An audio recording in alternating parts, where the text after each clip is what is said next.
Muito bem, pessoal, estamos então aí estudando a respeito da igreja medieval. Esta é a aula 2, porém, é a continuidade, na verdade, da aula 2, né, que nós vimos na aula passada, mas devido à quantidade de conteúdo que vocês têm na apostila, nós estamos dividindo a aula 2 em duas aulas, na verdade.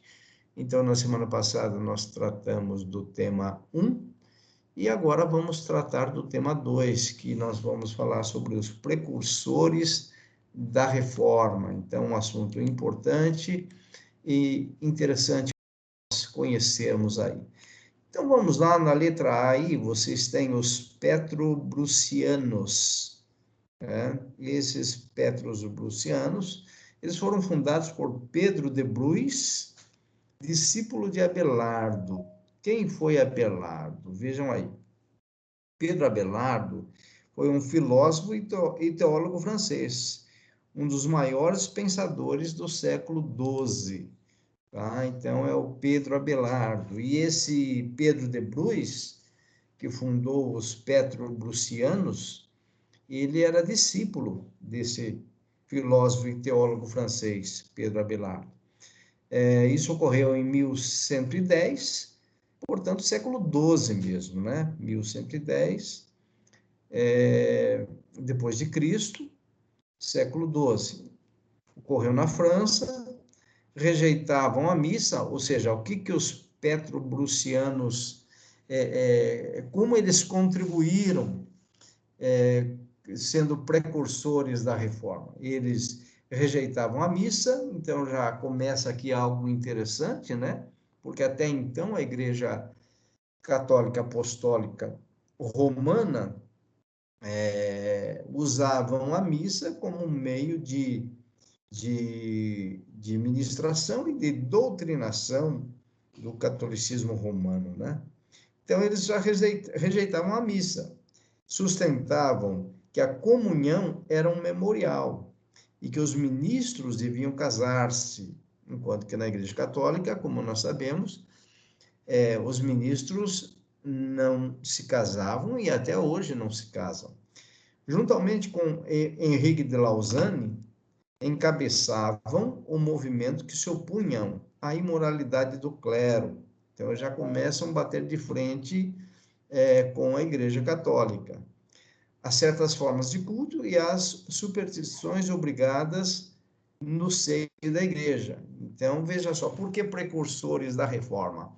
Porque aqui eles já começam a bater de frente contra a Igreja Católica Apostólica Romana. Então, já inicia aqui no século XII, tá? Então, esses petrobrucianos já foram importantes, que eles já começaram, então, a levantar pontos importantes, a combater a missa como única forma de ministração, sustentavam que a comunhão era um memorial e que os ministros deviam casar-se. Então, aqui já bate de frente realmente contra a Igreja Católica, ok? Então, esses petrobrucianos foram muito importantes e como precursores para que a reforma lá no século XVI pudesse, então, ter maior força, né? Então, caminhando aí, Arnaldo de Brescia, em 1155. Então, estamos ainda no século XII. Lembrando que a reforma mesmo ocorreu em 1517, com Martinho Lutero, né? 1517 é século XVI. Aqui nós estamos no século XII. Então, veja, nós temos um grupo que começam a discutir, né? E isso vai crescendo, crescendo e culmina com a reforma lá no século XVI. Então, o que nós temos aqui? Esse Arnaldo de Brescia também era discípulo de Abelardo, né? Esse filósofo e teólogo francês, né? Ele pregava que a igreja não devia ter propriedades, que o governo civil pertencia ao povo, que Roma devia ser liberta do domínio do Papa E por isso, o que aconteceu? Foi enforcado a pedido do Papa Adriano IV. É lógico, né?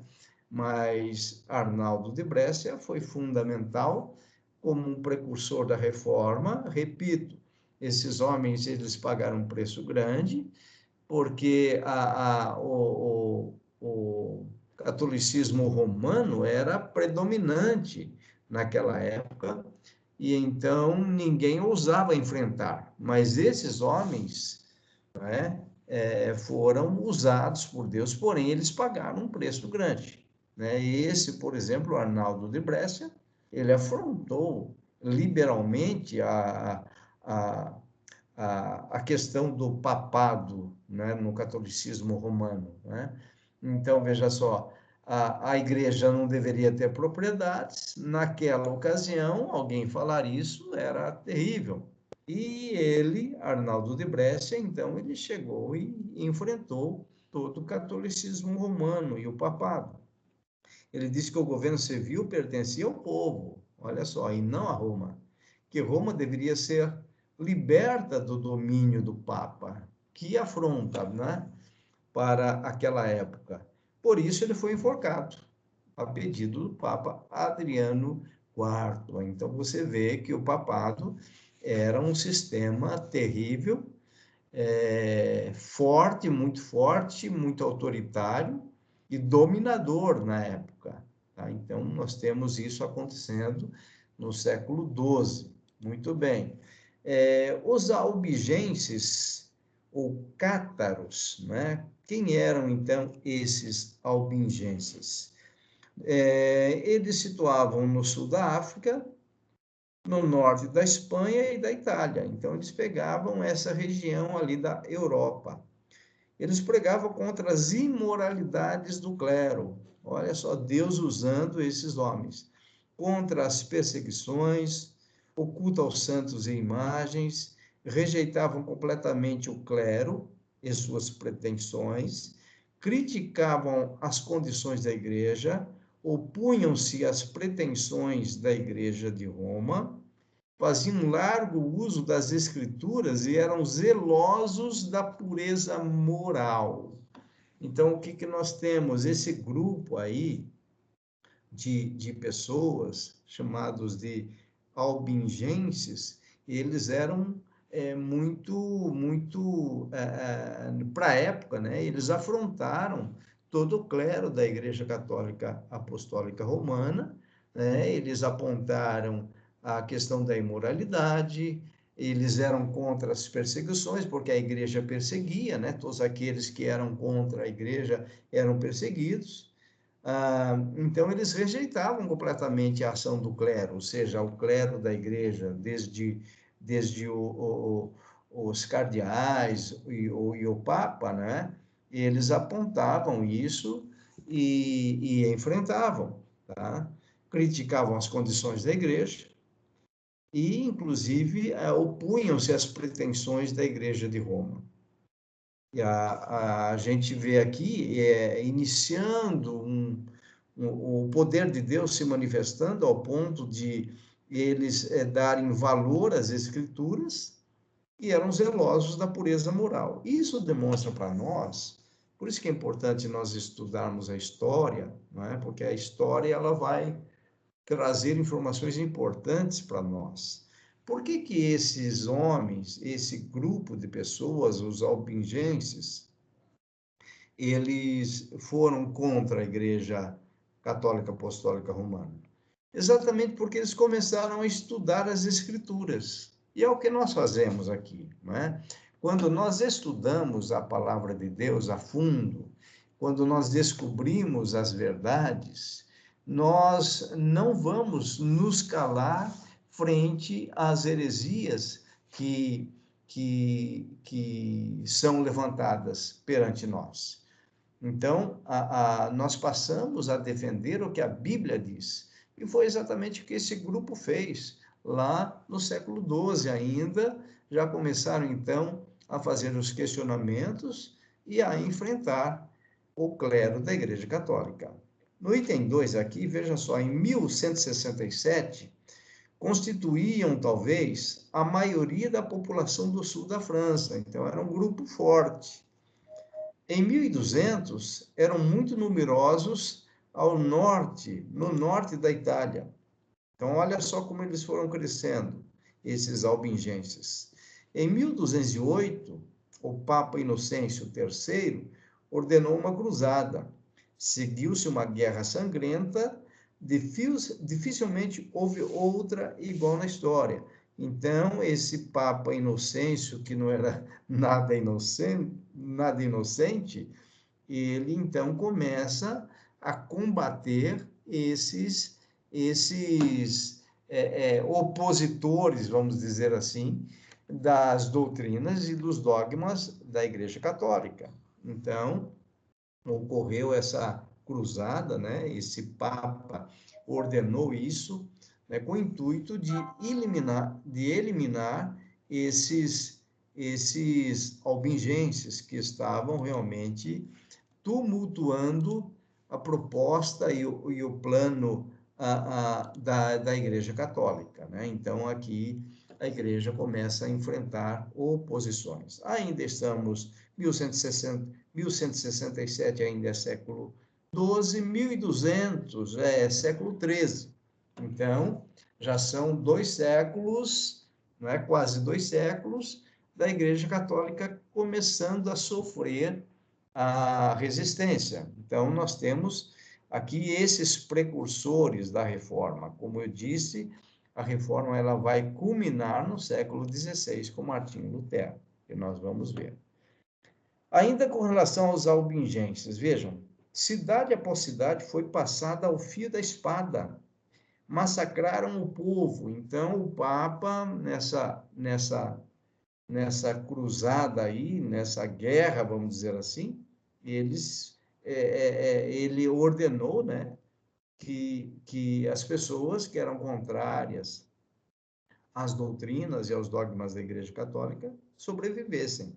Então, vejam só, a cidade após cidade foi passada a fio de espada, ou seja, foram mortos à espada, massacraram o povo sem poupar idade nem sexo. Em 1229 foi estabelecida a Inquisição. Olha aí. E dentro de 100 anos, os albigenses foram completamente desarraigados. Então, era muito difícil combater o papado, combater a Igreja Católica Apostólica Romana, não é? Porque realmente os papas perseguiam não, eles mandavam perseguir, e aqueles que estavam resistindo à Igreja Católica pagavam com a própria vida. Então, na verdade, o que nós entendemos? Nós entendemos que Deus começou já no século XII levantar seus servos contra as afrontas e as heresias da Igreja Católica. Então, é importante a gente conhecer isso. E quem conhece a história da igreja, como fatos como esses que vocês estão conhecendo, não permanece no catolicismo. Então, para o catolicismo, essas informações são terríveis, né? Porque você vai ver que até hoje o papado é muito forte e tem agido e tem influenciado em muitas nações. No Brasil mesmo, 60%, 65% da população ainda é católica. Por quê? O povo não conhece história, isso não se ensina. Então, até mesmo no meio evangélico, né, nós sabemos que as pessoas não buscam informações. E aí, então, o catolicismo ainda prevalece em muitos países. Os cataristas, século XII e século XIII. Então, vejam, esses precursores, eles vêm caminhando do século XII até o século XVI, né? Então, acabou se tornando uma igreja rival, esses cataristas, com credo, organização, ministério e cultos próprios. Então, aqui já nasce um grupinho maior de protestantes. Por quê? Porque esse grupo, não é, começou exatamente a examinar as Escrituras. Aliás, foi exatamente o estudo da carta de Paulo aos Romanos que conduziu Lutero a, a, a enfrentar, não é, a Igreja Católica e defendeu ali, naquela ocasião, as suas 95 teses, como nós vamos ver, tá? Então, esses cataristas, eles cresceram e acabou surgindo uma outra igreja. Até então, a igreja que prevalecia era a Igreja Católica Apostólica Romana. Agora nasce uma igreja rival para combater as heresias da Igreja Católica. Os valdenses também foram importantes como precursores da reforma, né? Então, também no sul da França e norte da Itália. Então, ali na Europa. Então, veja, a Europa foi o berço da, da, da, da reforma, né? Como nós sabemos. Então, no sul da França e norte da Itália, nós temos esse grupo chamado de valdenses, tá? Pareciam-se com os albingenses, mas não eram os mesmos, eram outro grupo, tá?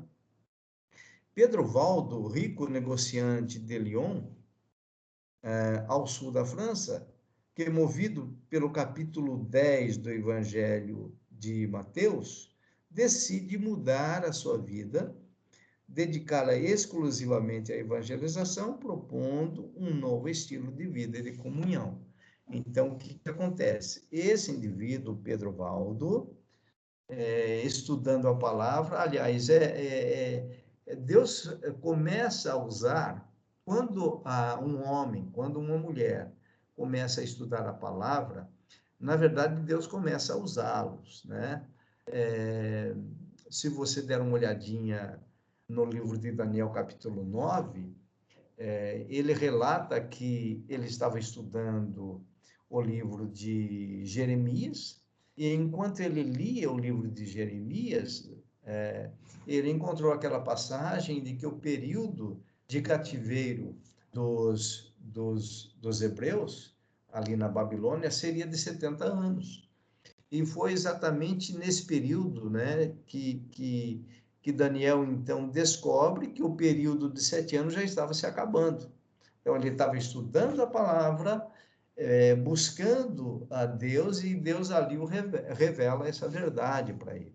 E a partir desse momento, então, no capítulo 9, você vai ver a oração de Daniel, né? Ele começa com adoração, confissão de pecados, ele reconhece a justiça divina, e depois ele apela pela misericórdia de Deus, para que Deus, então, pudesse levá-los de volta do cativeiro para Jerusalém, para que eles pudessem reconstruir a cidade, reconstruir o templo, reconstruir os muros. É ali, naquele grupo que estavam, então, Daniel, Neemias, Esdras, que nós estudamos no Antigo Testamento.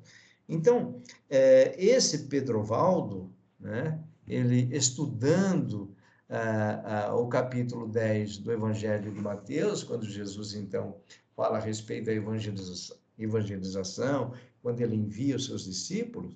Então, isso mexeu muito com Pedro Valdo, ele foi tocado por Deus, e ele, então, decide mudar de vida e dedicá-la exclusivamente à evangelização, tá? Propondo um novo estilo de vida e de comunhão. Então, nós temos aí os valdenses começando a agir. Em 1176, deu suas propriedades aos pobres e saiu a pregar o evangelho, né? O Pedro Valdo. Opunha-se à usurpação e ao desregramento do clero. O clero aqui, então, é a cúpula da Igreja Católica Apostólica Romana. Negava o clero, negava a este o direito exclusivo de pregar o evangelho. Então, enquanto que o clero da Igreja Católica Apostólica Romana, a exclusividade da pregação era deles, Pedro Valdo falou, não, eu também vou pregar o evangelho, né? Então, ele rejeitava as missas, orações pelos mortos e o purgatório. Olha só como Deus vai levantando no decorrer da história os seus servos para corrigir o evangelho, para corrigir aquilo que Deus tem como propósito para a sua igreja. Ele ensinava que a Bíblia era a única regra de fé e de conduta. Olha só, isso nasceu no século XII, né? É lógico que nós temos os pais da igreja, nós temos nós temos os pais apostólicos, que é lá no primeiro século, segundo, terceiro, até quarto e quinto século, nós temos os pais da igreja, né, que foram também aqueles que enfrentaram os hereges da época. E agora, então, a partir do século XII, Deus começa a levantar novos servos para preservarem o evangelho. Sua pregação despertou no povo grande desejo de ler a Bíblia. Olha que coisa interessante, né? Ou seja, Deus levantando seus servos para conduzir os salvos às verdades das Escrituras, ou da Escritura, que é a Bíblia. Então, aqui, com a pregação dele, o povo começa realmente a repensar e a ler a Bíblia, né? Então, esse foi uma ação importante de Deus na vida desses homens como precursores da reforma, né? Depois dos valdenses, então, não ainda os valdenses, né? No item 3, foram sendo reprimidos aos poucos. Olha o que acontece. Pela Inquisição, exceto nos vales alpinos, a sudoeste de Turim, onde ainda hoje existem. Então, existe um grupo ainda desses discípulos de Pedro Valdo, né? Os valdenses. São eles o único grupo medieval que sobreviveu, tendo por conta uma história de heróica resistência sob as perseguições. São hoje a principal denominação protestante da Itália. Então, olha só, Deus, então, manteve do século XII até hoje, né? Então, são, portanto, século XXI, 13 séculos, né? De Deus preservando esse grupo, né? 13 não, né? De 12 para 21 são 9, né? São 9 séculos. Muito bem, continuando aqui. Os irmãos, tá? Mais um grupo, né? Tinha uma proposta semelhante à dos valdenses. Possuíam uma fé muito simples e viviam de maneira santa.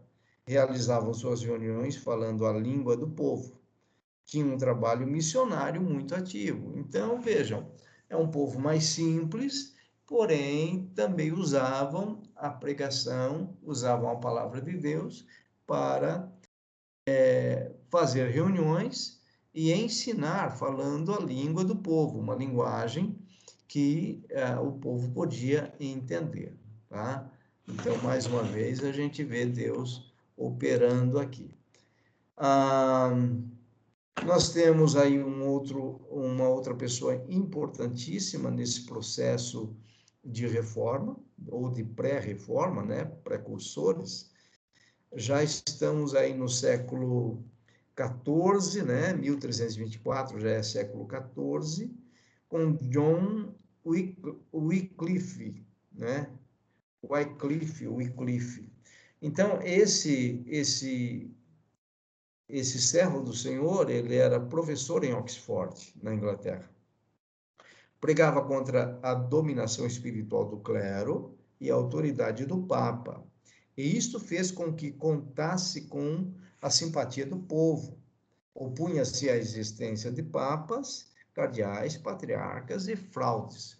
Então, o que é interessante nesse sentido é que John Wycliffe, na verdade, ele afrontou ali, a partir do século XIV, a autoridade do clero da Igreja Católica Apostólica Romana e, inclusive, a autoridade do Papa. Na verdade, o povo estava esperando alguém que fizesse isso, né? E, na verdade, ele foi o homem levantado por Deus para ir contra, novamente, essa autoridade e a dominação da Igreja Católica Apostólica Romana, né? E por isso ele se tornou simpático, né? Conquistou a população, o povo naquela ocasião, né? E opunha-se à existência dos papas, cardeais, patriarcas e frades. Pessoal, são 20 horas, vamos dar um intervalinho e depois nós retornamos com a segunda parte da aula para nós finalizarmos este assunto.